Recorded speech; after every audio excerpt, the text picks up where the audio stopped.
স্থিতিশীল ভারসাম্য বা স্টেবল ইকুইলিব্রিয়াম বলতে কি বোঝায়?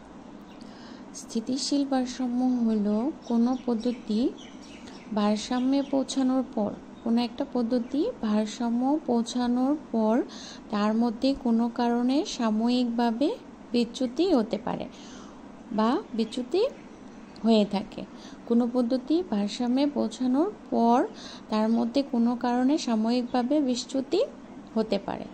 এখন অপরাপর শক্তির প্রতিক্রিয়া ধারা। অপরাপর শক্তি যেমন চাহিদা ও যোগানের ঘাত প্রতিঘাতের মাধ্যমে যেমন ভারসাম্যটা নির্ধারণ হয়, ওইটার কারণে যদি আবার কোনো কারণে ভারসাম্যটা সাময়িকভাবে বিচ্যুতি হয়ে থাকে, অপরাপর শক্তি দ্বারা বা অপরাপর শক্তি হেতু ওই পদ্ধতি পুনরায় স্বস্থানে ফিরে আসে।